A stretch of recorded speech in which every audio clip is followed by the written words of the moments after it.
Welcome to The Explainer. Today, we're going to talk about a new kind of AI, one that's being designed not just to compute, but to actually reason, and maybe most importantly, to remember everything it learns along the way. So let's just jump right in with a question that I'm sure you've asked yourself if you've used AI at all. Why do these incredibly powerful tools sometimes just confidently make stuff up? Or even worse, why does they seem to forget things they just learned? On one hand, today's AI is amazing. It's powerful, it's creative, it's incredibly fast. But on the other hand, it has some serious flaws. It hallucinates, which is just a fancy way of saying it invents facts out of thin air. And then there's this huge problem called catastrophic forgetting. It's where learning a new skill can literally make an AI forget an old one. It all points to a bigger issue. Their fundamental design is, well, kind of shallow. So in this explainer, we're going to break down a brand new framework that's built to fix all of this. We'll look at the memory problem, introduce this new AI blueprint, and see how it thinks and manages itself. Then we'll check out the results and finish up by asking what this all means for the future of AI. Okay, let's get to the good stuff, the solution. At the heart of it is a system with a bit of a mouthful of a name, GSAE-HRVA. But don't get hung up on the acronym. What really matters here is that this is a completely different way of thinking about how to build an AI. The best way to wrap your head around this is with a pretty cool analogy. It's not just one giant, messy network. Instead, think of it as two parts working together. You've got a digital brain that does all the heavy lifting and deep thinking, and then you have a corporate ladder that's in charge of supervision, safety, and making sure everything stays on track. All right, so let's pop the hood on this thing. How does the digital brain part of the analogy actually work? Let's take a look at how it thinks and, just as importantly, how it remembers. The secret sauce here is something called hierarchical reasoning. And what's cool is it's actually based on how we think.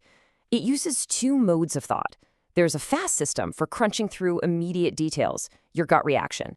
And then there's a slow system that takes a step back for more abstract, big picture thinking. Having both allows for a way deeper understanding of things.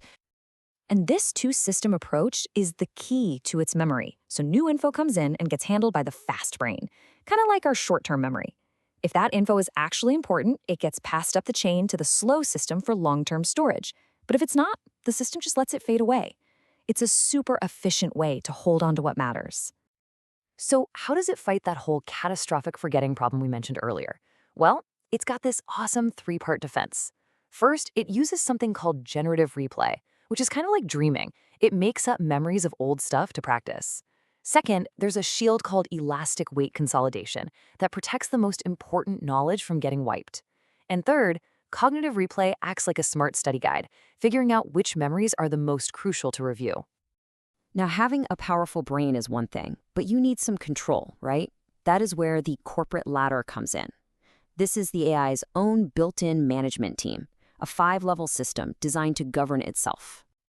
And this structure is really just a set of checks and balances. It starts at the bottom, level 1, which just handles raw data coming in. You go up the ladder through regulation and optimization, all the way to the top. Level 5 is like the CEO. It's the ultimate failsafe, checking for hallucinations and making sure every single thing the AI does aligns with its main purpose. But here's the absolute crucial part. This whole system can't just run off and evolve on its own. Any big changes it wants to make get stopped by what's called a modification gatekeeper. A human being always has to give the final yes or no. It's a built-in safety switch. And what about those pesky hallucinations? The system has a really clever trick for this. It's programmed to literally reward itself for recognizing when it's not sure about something. So it basically gets a pat on the back for saying, I don't know, instead of just making up an answer. And it works. It cut down on fabricated answers by 15%. Okay, so the whole idea, the digital brain, the corporate ladder, it all sounds amazing on paper. But does it actually work? Let's take a look at the real-world test results. This is just wild. On a notoriously tough abstract reasoning test, this system scored 45% accuracy. Now, what makes that number so incredible is its size. It did this with only 7 million parameters. I mean, some of the big models out there have billions. This thing is like a flyweight boxer knocking out a heavyweight. And it's not just smarter, it is way more efficient. On another test, it learned the task and hit its peak performance 3 times faster than standard models. That means way less training time and way less computing power needed. And all that speed didn't mean it was cutting corners on performance. Not at all. On that same test, it still achieved a super high accuracy of 88.4%. So it proves it can be fast and accurate. This chart really tells the whole story. On the left, you've got our much smaller GSA HVAE model. On the right, you've got the bigger baseline models. And look at that, it's not even close on this tough reasoning test. It's just clear proof that a smarter architecture can beat sheer size. So let's zoom out and wrap this up.